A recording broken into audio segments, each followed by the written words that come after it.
À l'issue de cela, les invités officiels seront sollicités pour une photo de famille et la presse sera conviée à un point de presse avant la pause café. Pour l'heure, nous allons donc inviter les éminentes personnalités et conférenciers qui nous honorent de leur présence et nous prierons tout au long de ces 2 jours les différents participants de bien vouloir veiller à la gestion du temps. Il y aura donc des timekeepers qui veilleront à cela afin de ne pas abuser du temps de nos honorables invités qui nous honorent par leur présence. Ce premier panel sera modéré par M. Mario Pezzini. Je vous inviterai à l'accueillir, à le saluer par des ovations. Il comportera le professeur Carlos Lopez, M. Aliko Dangote et M.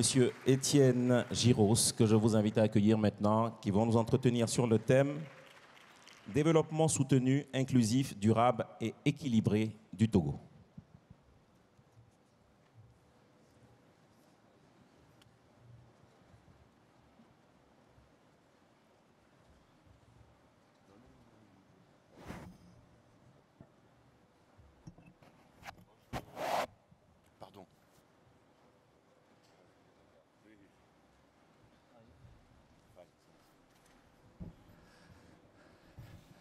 Bonjour, je m'appelle Mario Pezzini, je suis le directeur du Centre de développement de l'OCDE et je suis très heureux d'être ici avec vous et avec mes amis avec qui on discute régulièrement, mais on veut le faire avec vous cette fois en discutant de ce thème et de ce sujet crucial.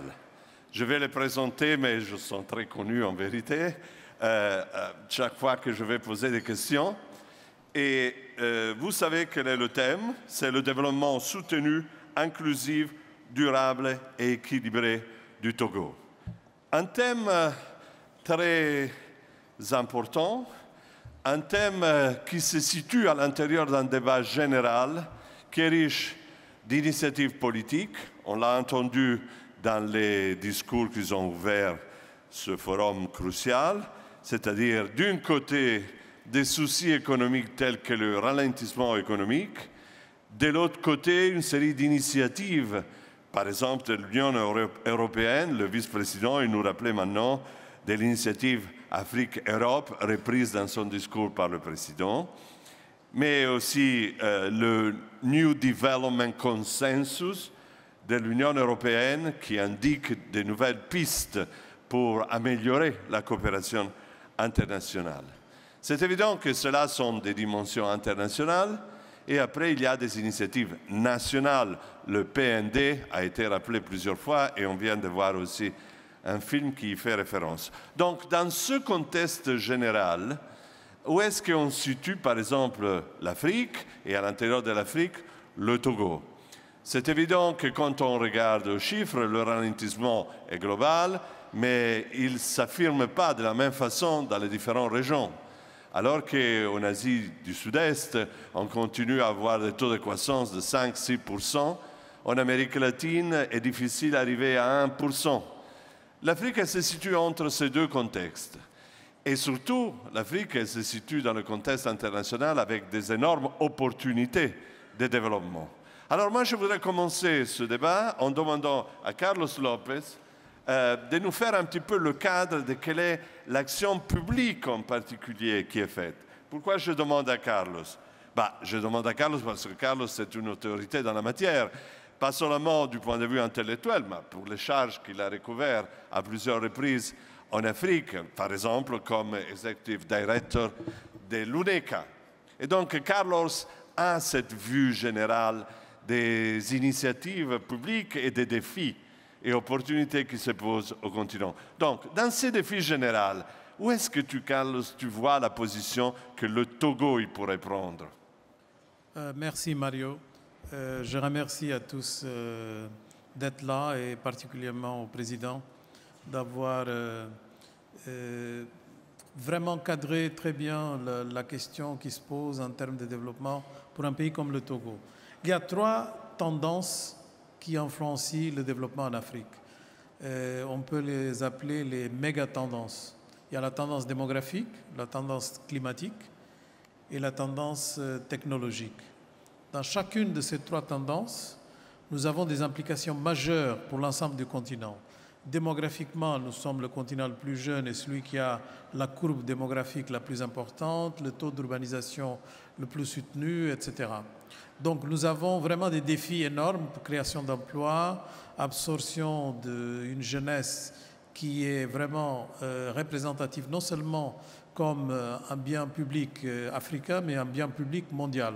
Parce que de plus en plus, avec le vieillissement de la population dans les autres continents, nous avons un réservoir de jeunesse. Nous avons la tendance climatique, où l'Afrique est déjà le continent qui souffre le plus, mais où nous avons énormément de potentiel, parce que de plus en plus, surtout dans le secteur énergétique et de certaines transformations qui sont possibles grâce au développement et à la connaissance actuelle, nous devons passer du stade où nous sommes un continent d'adaptation au changement climatique à un continent qui participe à la solution du changement climatique. Et là, par exemple, nous voyons utilisation d'énergies renouvelables, industrialisation par un retardataire dans la matière permet de dépasser un certain nombre d'étapes et d'aller directement à l'industrialisation verte, etc. Et nous avons la question technologique, où l'Afrique, bien sûr, est très souvent catégorisée comme étant vraiment très en retard, parce que les patentes, la propriété intellectuelle, les développements et l'innovation sont concentrés dans très peu de centres dans le monde, mais où les gens oublient que l'Afrique, avec sa jeunesse, a une capacité d'adaptation aux nouvelles technologies beaucoup plus grande que dans d'autres régions du monde, parce que nous avons justement ce qu'on appelle les digital natives. Ils seront de plus en plus africains à cause de l'âge et à cause des caractéristiques spécifiques du continent. Donc, dans chacun de ces méga-tendances, il y a des possibilités, il y a des défis. Pour l'instant, on a tendance à voir beaucoup plus les défis que les opportunités. Et la raison, c'est parce que les pays ont besoin de faire beaucoup de réformes, d'aller dans une grande vitesse dans la transformation pour pouvoir vraiment bénéficier des opportunités. Et là, nous pouvons diviser les pays en deux catégories. Il y a les pays réformateurs et il y a les pays rentiers. Les pays rentiers, c'est des pays qui vivent un peu de la rente. Nous avons 35 pays en Afrique qui sont hautement dépendants des matières premières. Ça, c'est vraiment un désastre parce que ça ne permet pas la transformation. Et nous avons des pays qui sont en train de montrer qu'ils peuvent faire des réformes assez vite et donc ils entrent dans une catégorie qui est complètement différente où nous voyons plutôt les opportunités. Bon, voilà un peu le cadre et je pense que c'est clair que le Togo est dans la catégorie des réformateurs actuellement. Parce que, ne serait-ce qu'en voyant les indicateurs, quelques-uns ont été référés ici, le fait que la Banque mondiale, au Millennium Challenge Corporation des États-Unis, au Mo Ibrahim Index, montrent que le Togo est parmi les pays qui ont le plus grand nombre de réformes et qui avancent le plus vite dans les indicateurs. Mais nous pouvons aller plus loin. Nous pouvons dire par exemple que le Togo vient de recevoir sa classification BB par des agences de classification, que le Togo est le premier port en eau profonde grâce justement à des investissements soutenus du secteur privé et une transformation de la plateforme. Et nous avons aussi des gains sociaux qui sont moins mentionnés, qui sont relativement importants, notamment le fait que le Togo a le taux de chômage le plus bas de l'Afrique de l'Ouest et un des plus bas d'Afrique. Voilà un peu le cadre. Merci beaucoup, Carlos. Très utile pour définir le scénario. If I may now, I would like to move to Aliko Dangote. Aliko is the private sector of Africa. He's one of the most, if not the most important businessmen of Africa, and he's working in 14 different countries, and therefore he has a view about what is the situation. Now, just following the words of Carlos, Africa has a lot of opportunity. The young people can carry the old people on the shoulder because they are in a large number now, and therefore the old, like me, are a little bit lighter than in the past. But these people need to find activities, jobs, to use their potential. Now, sometimes the rental attitude of certain countries and activities is not the answer. It's true that Africa can do more in terms of mining and extraction of energy, but it's also true that these are sectors with a marginal productivity in the long term, so they cannot offer that much new jobs. More exploration can be conducted in Africa, if I am not wrong. $5 per square kilometer are invested in exploration, whilst in Australia 60. So more can be done. But that's not the answer. It's maybe part of the answer. One needs to look for other type of activity. And we will see what the private sector from other countries can do in terms of foreign direct investment in a second with a third speaker. But with you, I would like to say it's obvious that the solution needs to come from Africa. And it's obvious that the solution needs to use all the energies that exist in Africa in entrepreneurial terms, but also in skills that can be developed, thanks also to the young age that allow people to run faster. So, under your point of view, looking from the private sector, what needs to be reformed? What are the priorities that would help using these capacities? And in particular, when it comes to Togo, we see this port is a major asset. Is it the only one? What other sectors could be developed? Well, thank you very much. First of all, I would like to congratulate His Excellency, the President, for his visionary, this in terms of having a lot of reforms here in Togo, and apart from that, putting this kind of Togo European Union Forum. And I must congratulate you, Your Excellency, for having this kind of forum, because this is what can actually attract foreign investment. Things have actually changed. You don't really now deal with government to government. What drives the engine of growth is private sector. And you are right, yes, Togo, first of all, let me talk about Africa. When you look at it today, the highest growing economies today, out of 10, 6 are in Africa. That's number one. Number two, despite the slowness in terms of growth, you can see, first of all, Togo has about 6% growth in their own economy since 2008, and they've been able to sustain that. They actually could do more. In Africa, we have average of about 5% growth. The only one that is much more than Africa is Southern Asia, with about 6 to 7% growth. So the opportunities here, when you look at it, you can read all sorts. I can stay here and be telling you what and what, but I'm sure you have all read about Africa. So there's quite a lot that we can actually do here in Africa. You are right. Togo is like a position of Singapore.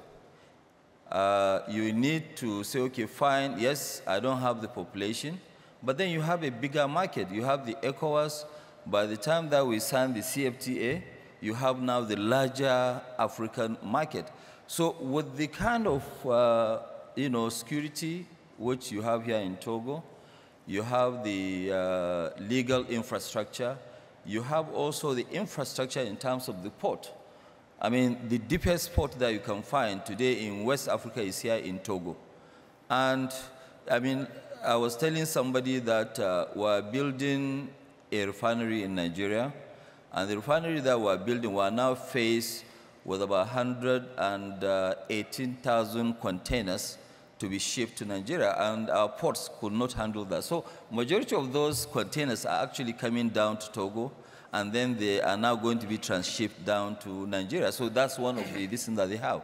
But for Togo now, when you look at it, they need to face agriculture. They need to face agriculture. They need to face agriculture. Why I say so?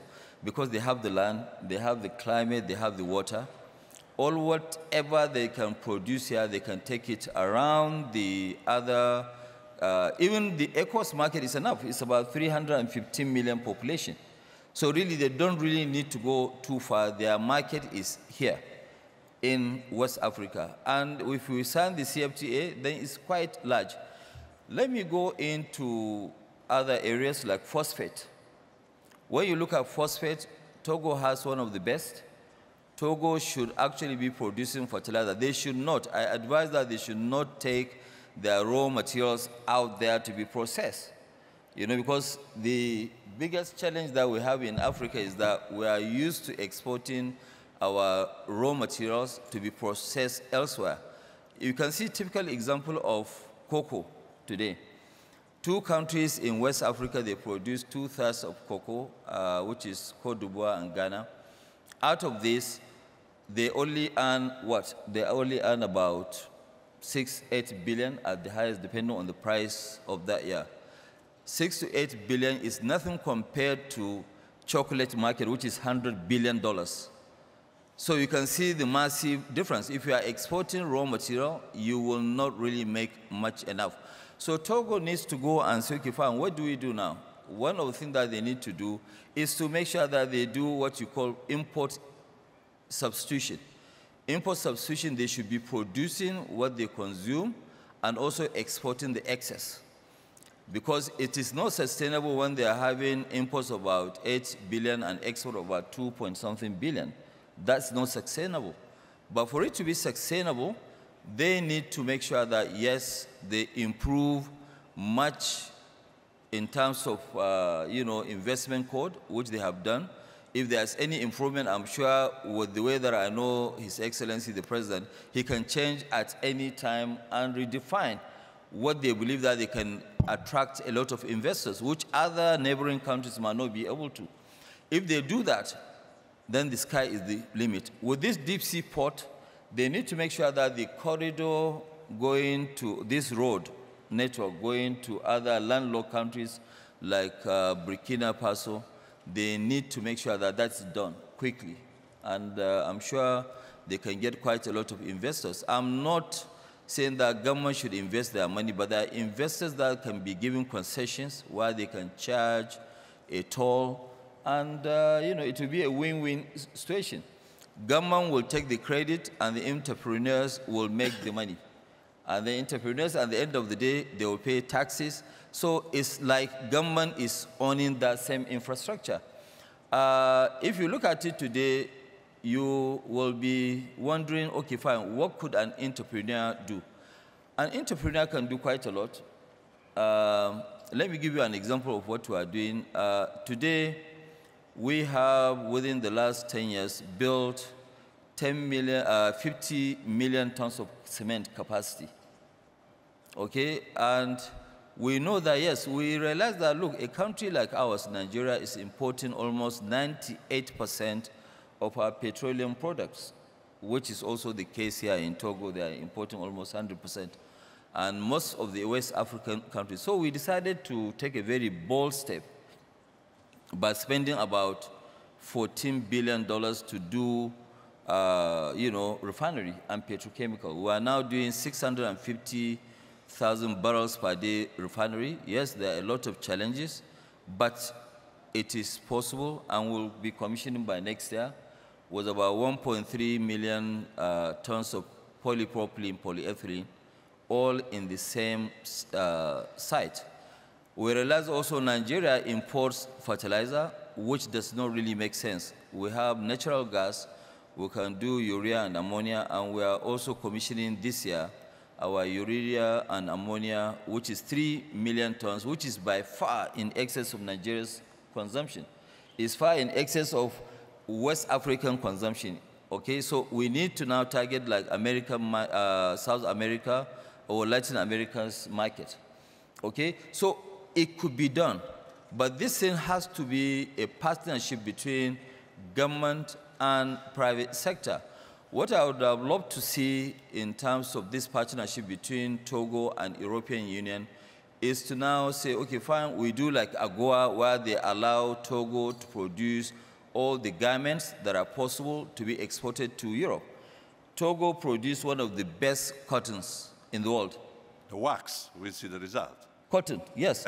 So if they produce cotton, the only thing that they need to do is not only to export cotton, they should either export the yarn, or they should export garments which are needed all over the world. They should take to Europe, they should take to America. This is why now you can have an inclusive growth. So the farmers will make quite a lot of money growing the cotton, and there's a ready market to produce garments. They don't really have to now go through the crisis of ups and downs of cotton prices, because that's just a raw material. So we need to look at all these things. But by the time that Togo put all these things, I am 100% sure that Togo will need a lot of their neighbors to come up and send more people to get jobs here. So it is very simple, it is easy. I know that people will say, well, how? But these are the issues. Togo has a much larger market. People should stop looking at the population of Togo. They should look at the population of ECOWAS or Africa in general. That's where, I believe that, we can have. Thank you, Aliko. And the idea is very clear. You see the applause.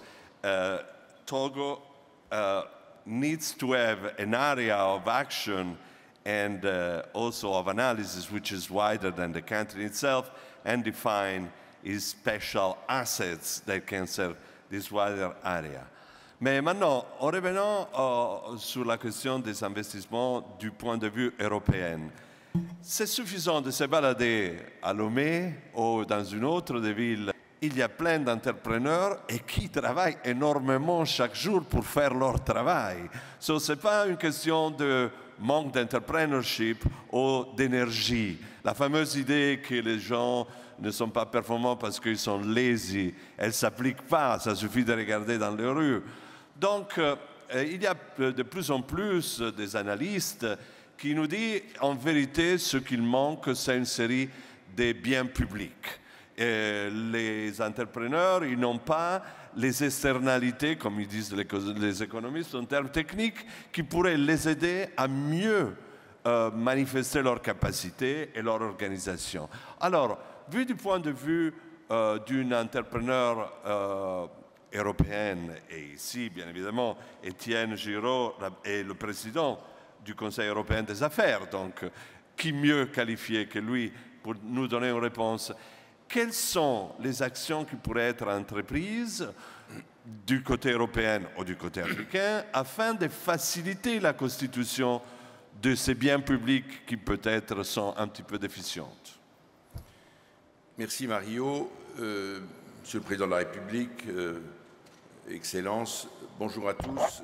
Je suis particulièrement heureux d'être ici et je me félicite de l'organisation de ce forum parce qu'il est axé sur la relation avec le secteur privé que je représente, puisque, comme l'a dit Mario, je suis président de l'EPCAM qui regroupe le secteur privé européen en Afrique, investi en Afrique, mais aussi du CIAN qui regroupe le secteur privé, les entreprises du secteur privé français investies en Afrique, et c'est très important et c'est très grand. Alors, le fait que le secteur privé et que le président de la République ait mis cette liaison avec le secteur privé en avant est très positif pour nous, puisque je pense qu'il faut tous que nous admettions que la création de richesses premières, c'est les entreprises qui l'a fait.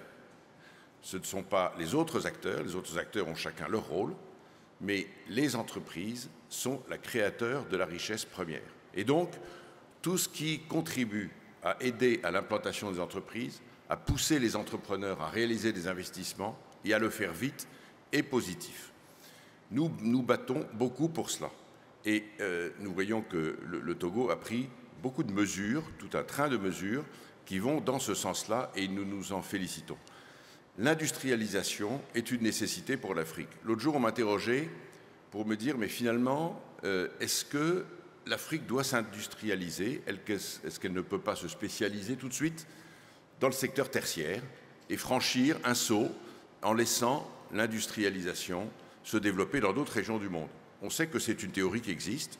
Les Anglais, par exemple, assez souvent, ont dit qu'ils allaient développer des activités no factory, pas d'usine. Il y a même des groupes français que je connais bien qui ont dit « nous serons des groupes sans usine ». Je ne suis pas de cet avis et je ne partage pas ce point de vue.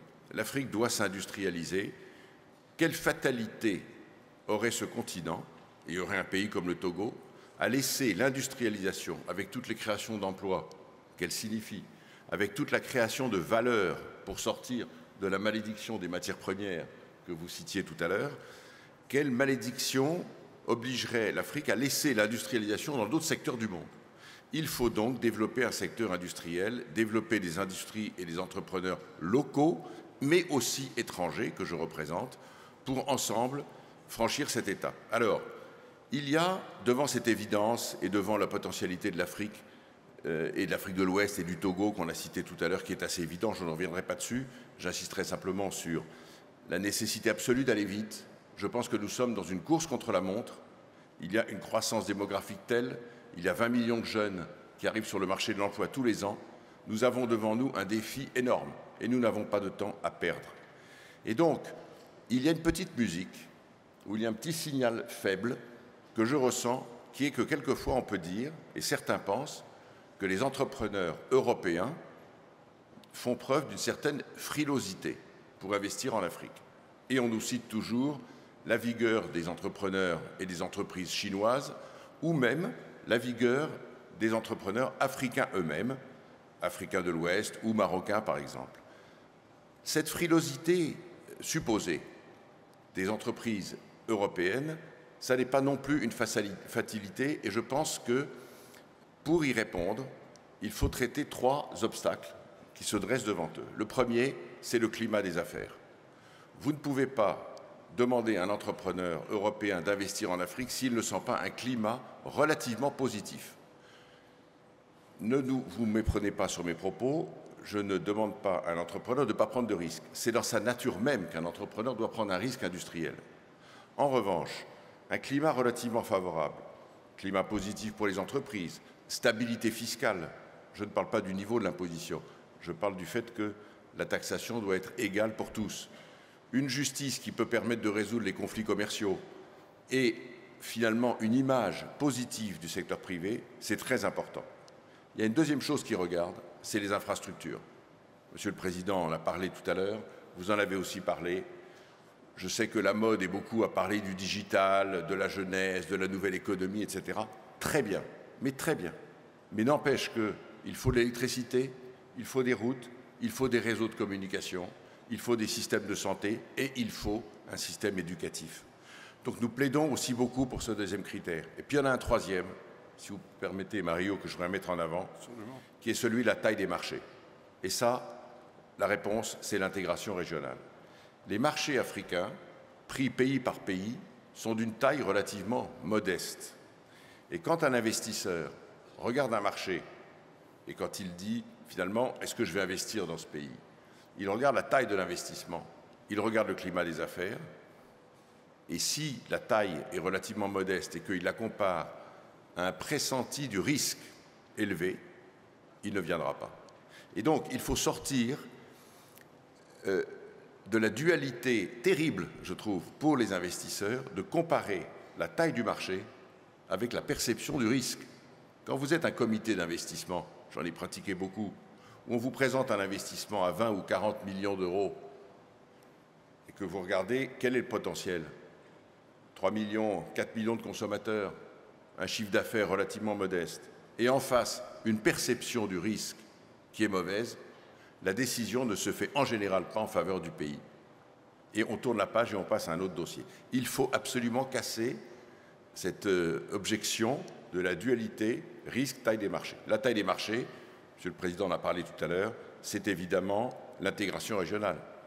Ça, c'est en bonne voie. Nous espérons tous que la zone de libre-échange continentale, qui voit le jour officiellement au mois de juillet, va déboucher rapidement sur des facilités pour intégrer les marchés.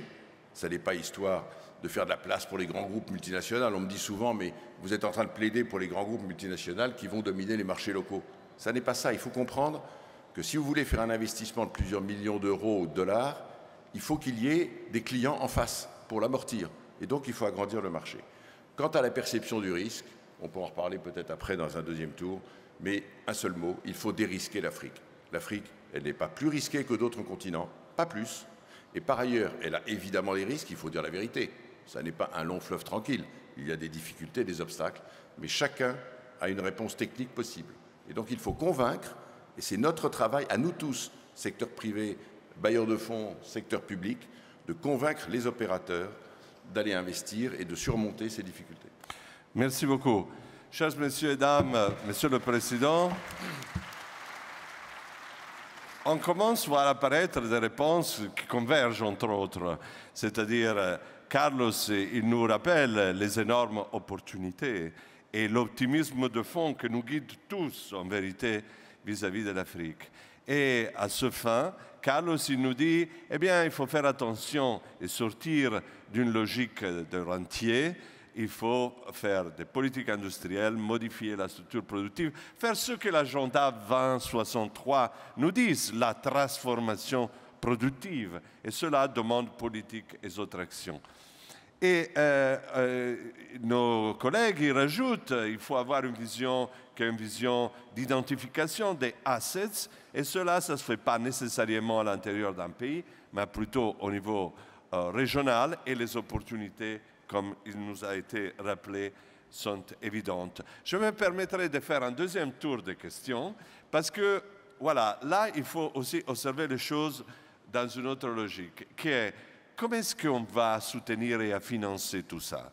Alors, la situation internationale n'est pas la plus resplendissante des dernières années.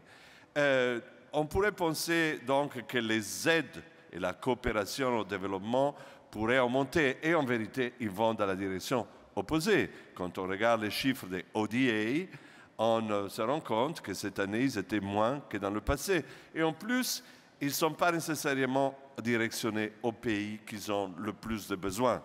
Alors, on pourrait dire, ah bien, mais il y a les remittances, les transferts de migrants, qui sont la deuxième source de financement, souvent en Afrique, où, en quelque sorte, le développement africain est financé par les Africains ailleurs. Eh bien, là aussi, il y a des tensions dans la dimension des migrations, donc il n'est pas clair qu'est-ce qu'on pourrait faire. Les investissements étrangers pourraient être une source importante de financement, mais on l'a vu, bien qu'indispensable, elle n'est pas suffisante.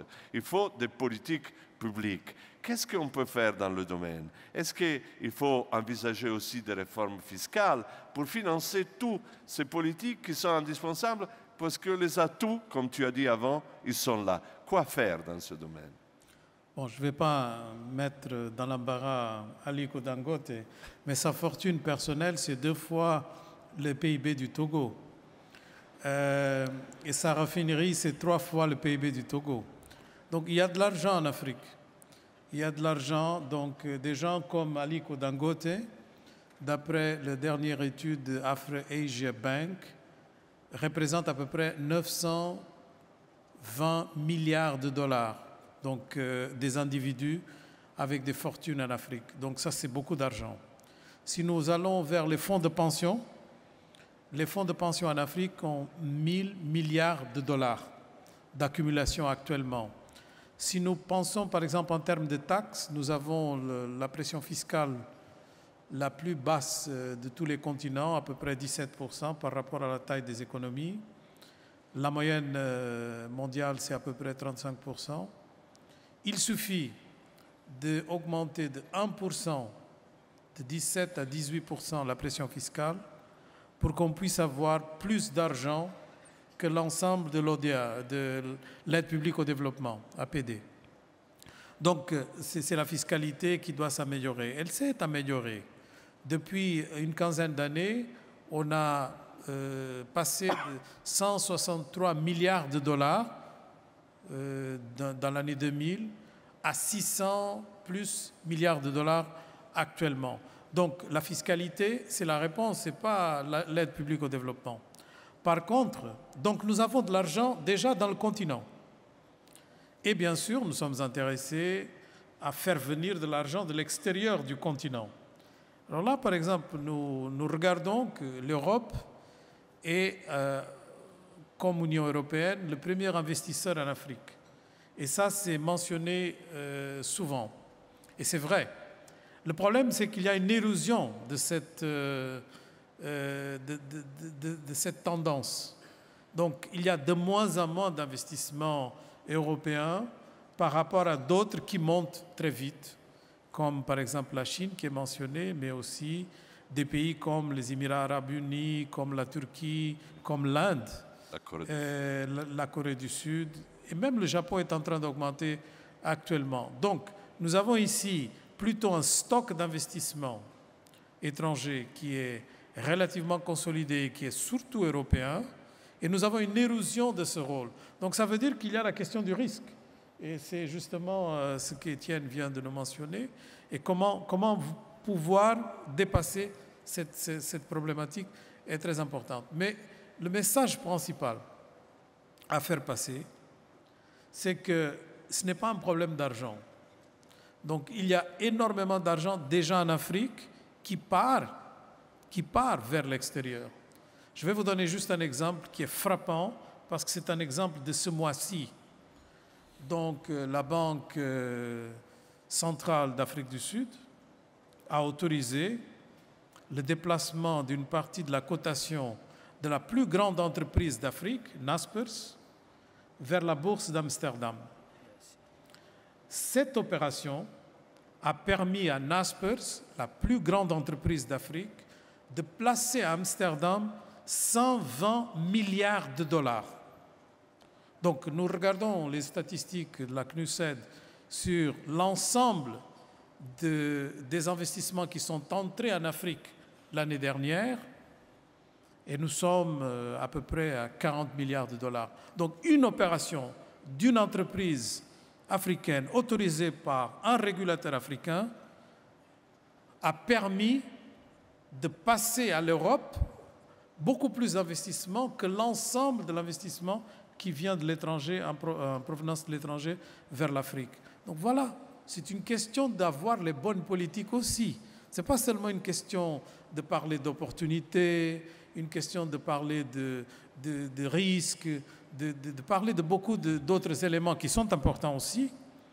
C'est aussi une question de politique et de choix. Et très souvent, les Africains font les mauvais choix. Merci. Merci, Carlos. Ça me permet d'aller, it allows me to go one mile further and to say, okay, therefore, in many cases, financial resources are there, but still there is an issue that they have to go where they are needed. And so how banks, local banks, operate, how they provide the financial support to the many initiatives that exist. So I don't think that there is a better person than Aliko to address this issue. Is the system functioning well at the local level? How do you perceive the financing of initiatives, African initiatives, in the continent? Well, thank you very much. I think one of the biggest issue and challenge that we have is actually lack of domestic banks. Because if you don't have domestic banks, you have international banks opening branches and co. It is a bit difficult for them to assist the local entrepreneurs to be able to leapfrog, okay? Because there's this, what you call, even the European Union or generally worldwide, when they look at Africa, they look at that same perceived risk is still there, okay? There's nothing that does not have a risk. Even now, coming, you've all arrived safe, but nobody is sure that, yes, you're 100% sure you are returning safe if you are flying. So, there's a risk in every single aspect of life. But I think in Africa, it's more of a perceived risk. If now, let me give you an example. Even today, when we now rolled out a project of almost about $18 billion, out of the $18 billion, we're actually going to end up funding maybe 65% of that money at the end of the day. There's nowhere in the world that you go and you have this sort of, lack of leverage. You need to leverage to be able to leapfrog. But in Africa, what we need to do is mainly to support and make sure that we create our own local banks. The local banks can help and assist the indigenous faster. Why does it have to be the indigent? It is very difficult for us to sit here as Africans and we believe that, yes, either Europeans or Americans are the ones that can come and create our economy. We have to do it ourselves. Africans must lead in this trajectory by opening up, by creating their own economy. It's true. Do we have the funding? No, we don't. But if we don't have them, we need a partnership. We need partners from Europe. There's nothing. There's no European company that can just jump into Togo and say that, yes, I want to do my own business. They would like to partner with a local person. But even if Togo doesn't have a local person, Togo is in a bigger market. It's an ECOWAS, it's part of ECOWAS. I am also, by definition, a Togolese because I carry a ECOWAS passport. Like today now, I came from Nigeria, but I came with only an ID. I didn't come with even passport. I came with ECOWAS ID, which is good enough.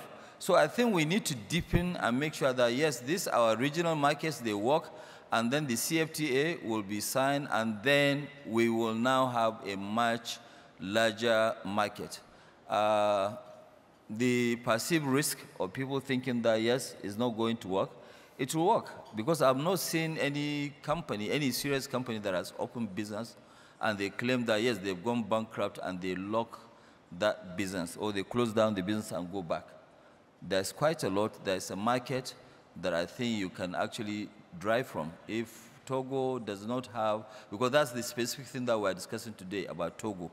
If Togo doesn't have that big market, please think about the ECOWAS market, and which is by far much larger than, which is 20 times, more than 20 times the Togolese population, because you need the market. This is where you can produce things, you have your own market, and the infrastructure is there. I cannot really fault. I told you that this port that they have is not even operating at 40% capacity as we speak today. So there's more business that could actually, open.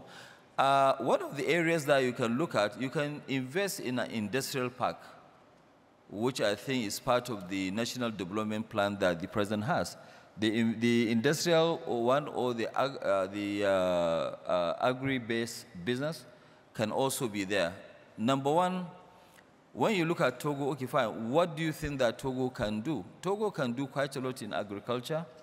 And what I keep saying, for us to now be able, especially in Africa, to take most of these youth and give them jobs, we need to concentrate on agriculture, because we have 60% of the world's arable land. We have the best, what do you call it? We have the best climate.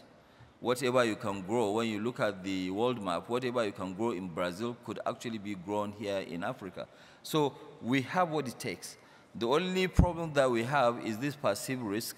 That's number one. Number two, people are always waiting to see that, look, let these Africans lead in terms of investment, then we will follow. But you can also partner. You can partner with Africans. You don't have to come on your own. So, on a deux morceaux additionnels dans cette tentative de construction d'une vision, d'une stratégie qui est déjà là, parce que le PND dit beaucoup de choses qu'on vient de discuter ici, mais on a deux morceaux additionnels. C'est très important, je pense, le point qu'il faisait Carlos. En tout cas, il m'a fait venir à la mémoire une chose que j'ai regardée hier soir pour préparer aussi cette conférence. Quand on regarde le ratio entre taxes et PIB, en Amérique latine, on voit qu'effectivement, les choses sont un petit peu meilleures qu'en Afrique, comme disait Carlos. Et il est connu que le Brésil, l'Uruguay et l'Argentine, ils ont des taux de taxes sur le PIB qui sont comparables à la moyenne de l'OCDE. C'est 34 la moyenne de l'OCDE, et à peu près, ils sont là. Et presque pour inertie et paresse intellectuelle, on pense que l'Afrique est nécessairement pire. Et alors, j'ai regardé les données, le taux d'impôt sur le PIB en Tunisie est 31% du PIB. En Afrique du Sud, est 29%. Au Maroc, c'est 26%. Le Chili, qui est souvent nommé comme un pays qui a fait beaucoup, est à 24%. Donc, on voit que ces efforts de réorganisation des finances publiques sont possibles. Ils sont faits et ils sont possibles. Donc là, ça vient une source très importante de financement des politiques publiques. Mais comme on disait à l'instant, on a aussi le partenariat public-privé. Et pourquoi pas, des fois, avec des acteurs qui ne sont pas nécessairement seulement africains. Donc, de ce point de vue, vous avez déjà appelé la question en avant. Quand il s'agit du risque, donc, qu'est-ce que vous voulez nous compléter? Ce que je voudrais dire sur la question, notamment absolument essentielle du financement, c'est que je rejoins d'abord tout à fait ce qu'a dit Carlos, qui est que en Afrique, ce n'est pas l'argent qui manque. Il y en a beaucoup. Vous avez cité le chiffre des fonds d'investissement, 1000 milliards de dollars, des fonds de pension, pardon. Mais il y a les fonds d'investissement aussi. Les banques en Afrique sont assez souvent cash riches. Elles ont des liquidités. Et pourtant, on n'arrive pas, ou on a beaucoup de mal, à financer les investissements. Qu'est-ce qui se passe? D'abord, il faut distinguer deux types d'acteurs. Il y a les groupes internationaux, comme celui d'Aligo, il y a les grands groupes internationaux européens, les grands groupes africains, et il y a les petites PME. Et si on est d'accord sur l'idée que j'exposais tout à l'heure de la nécessité de l'industrialisation et de la création de valeur en Afrique, il faut largement s'appuyer sur les PME. Et là, on entre dans une course d'obstacles quasiment insurmontable pour les entrepreneurs. Ça, c'est une difficulté. Deuxième point quand même qu'il faut souligner, c'est qu'il y a aussi la question du secteur informel. Je ne reviendrai pas. Alors, il me semble que devant cette situation, les entrepreneurs y souffrent de deux grandes difficultés. D'abord, l'argent est cher. Il y en a, mais il est cher. Je rappelle qu'une PME africaine qui a besoin de s'endetter pour financer un investissement, le fait, si elle n'est pas très solide et pas très connue, à un taux de 15 à 16%. Vous imaginez quel est le retour sur investissement de votre projet si vous commencez par payer 15 ou 16% d'intérêt. J'ajoute que vous avez l'impôt minimum. Je ne suis pas certain, Carlos, que ce soit une fiscalisation accrue qui résolve ce problème. Mais il y a beaucoup de choses. Et donc, finalement, vous êtes obligé, quand vous lancez un projet, d'avoir un retour sur investissement de 20 à 25%. Et ça, c'est un obstacle terrible. Donc, il faut lutter contre ça. Donc, les 15%, l'argent est cher. Et la deuxième chose qu'on va demander à l'entrepreneur, c'est de donner des garanties. Je vous parle d'expérience. Les garanties qui sont demandées à un entrepreneur, que ce soit un grand groupe ou une PME, sont très difficiles à trouver. Le grand groupe pourra donner des garanties dites corporate de sa maison mère, il pourra le faire. Mais le petit entrepreneur ou l'entrepreneur moyen, il peut donner ses actifs, il peut donner sa maison, il peut donner son fonds de commerce. Mais il y a un moment où il ne peut plus rien donner. Et donc cette situation de coût de l'argent cher et de demande de garantie excessive qu'on ne trouve pas dans d'autres régions du monde, il y a une seule raison à ça, c'est le risque perçu de l'Afrique. Cette situation est le coût que l'on fait payer à la perception du risque. Et donc je vous renvoie à ce que je disais tout à l'heure, il faut dérisquer l'Afrique. Ça n'est pas une lubie, c'est absolument essentiel économiquement. Alors je voudrais porter à votre attention, me semble-t-il, une ou deux pistes pour résoudre ça. Le premier donc, c'est de dérisquer l'Afrique de manière à faire baisser ses taux d'intérêt. Et le deuxième, peut-être, c'est d'inventer un nouveau partenariat entre le secteur privé et les grands bailleurs de fonds.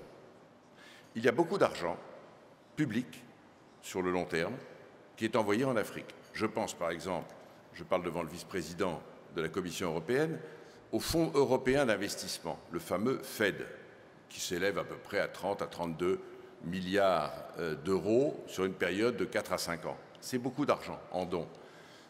Ce que j'appellerais de mes vœux, en tant que représentant du secteur privé, c'est qu'un soupçon, pas trop, mais un petit soupçon de coopération avec les entreprises, avec les secteurs privés, entre dans ces financements publics des bailleurs de fonds internationaux, qui ne doivent pas être exclusivement orientés vers les États, mais qui devraient aussi financer les entreprises. Ce qui veut dire que les entreprises doivent participer à la conception de ces plans de développement et on doit faire appel à des projets.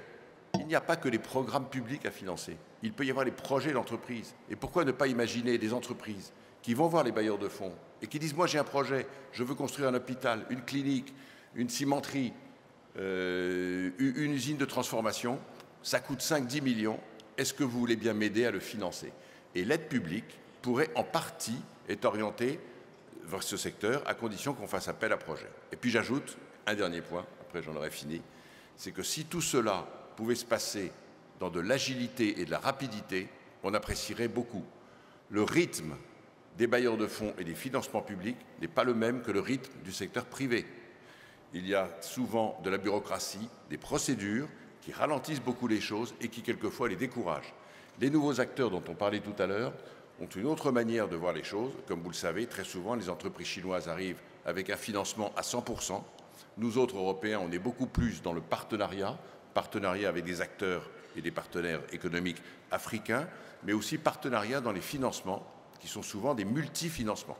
Et là, assez souvent, les difficultés commencent.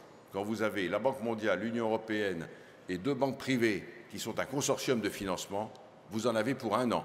Entre-temps, on n'a pas créé d'emplois ou entre-temps, d'autres acteurs ont pris la place. Merci beaucoup. Comme vous voyez, la discussion, elle s'anime de plus en plus et là, donc, arrivent des pensées de l'escalier, disons, mais malheureusement, on doit conclure. Mais Monsieur le Président, je suis très content parce que, bien évidemment, avec des acteurs comme Carlos Lopez, Aliko Dangote et Étienne Giraud, c'est très facile d'organiser une discussion, mais il me semble qu'elle a été productive. Elle nous a apporté des idées très claires sur le rôle d'abord que le Togo joue en termes de développement économique dans la région, pour l'Afrique en général, l'importance des politiques industrielles et des transformations productives, l'importance du secteur privé dans différentes formes, mais aussi l'importance du secteur public. Et les considérations qui ont été faites, qui peuvent servir pour le plan national du développement quant au financement, les réformes fiscales, doivent être faites si en même temps on assure que les investissements étrangers donnent aussi leur contribution au financement des politiques publiques. Et c'est pour ça que je me réjouis de souligner le travail que l'OCDE fait dans ce domaine pour limiter l'érosion des taxes qui devraient être payées là où la valeur ajoutée est produite et pour aider les pays à définir des négociations avec les entreprises de façon appropriée, comme un programme qui s'appelle Tax Inspector Without Borders, par exemple. Donc, pour toutes ces raisons, je me réjouis beaucoup et j'espère que ça a été utile pour vous tous et pour le Président en particulier. Pour moi, en tout cas, ça l'a été. Merci.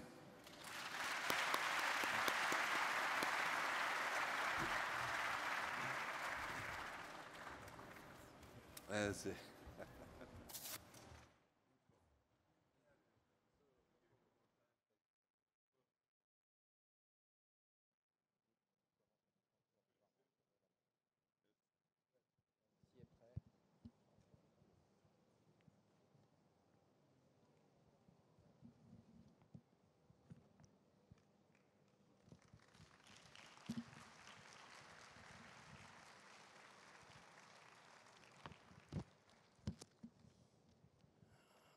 Nous avons été largement édifiés par ces intervenants de haut niveau qui nous ont largement instruits sur les véritables enjeux.